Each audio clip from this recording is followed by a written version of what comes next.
बिस्मिल्लाहिर्रहमानिर्रहीम। अस्सलाम वालेकुम दोस्तों, उम्मीद करता हूँ आप बिल्कुल ठीक ठाक होंगे। दोस्तों आज है 17 मार्च सन 2021 और दिन है बुध का। ओमान सुप्रीम कमेटी के 3 से 4 फैसले आए हैं।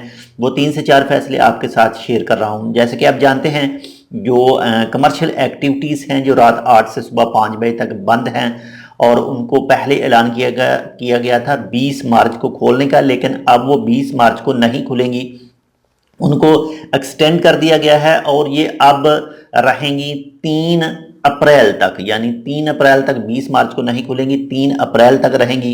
बाकी का फैसला 3 अप्रैल तक होगा कि इसको खोलना है या नहीं खोलना। इसके बाद में दूसरा, जो यूके की डायरेक्ट फ़्लाइट है वो बंद कर दी गई है, कार्गो फ़्लाइट चालू रहेगी। और ये जो रूल लागू होगा यूके की डायरेक्ट फ़्लाइट का, वो होगा जुमा 19 मार्च को। इसके बाद में नंबर 3 पर इतवार 21 मार्च से जुमेरात 1 अप्रैल तक जो भी मुल्क के इंतज़ामी तरीक़ाकार हैं, वहाँ पर जो एम्प्लॉयज़ हैं, वहाँ पर जो आदमी बैठते हैं, उनकी तादाद में कमी करने का फ़ैसला किया गया है।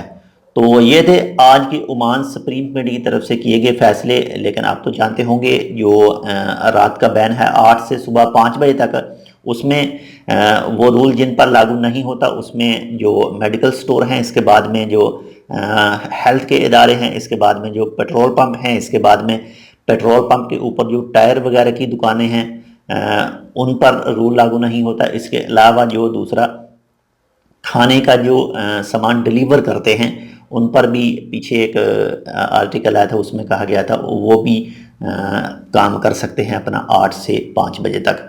तो ये था ओमान सुप्रीम कमेटी की तरफ से जो आज उनके तरफ से जो 3 से 4 फैसले आए। बाकी बीच के हवाले से है वो इंशाल्लाह सुबह आपके साथ शेयर किया जाएगा। तो मिलते हैं दूसरी अपडेट के साथ। अगर आपने अभी तक हमारा ये channel tech with Urdu subscribe नहीं किया तो आप इसको सब्सक्राइब कर सकते हैं, मजीद ऐसे ही अच्छे अच्छे और मालूमाती वीडियोज़ के लिए। तो मिलते हैं दूसरी अपडेट के साथ, तब तक के लिए अल्लाह हाफिज़।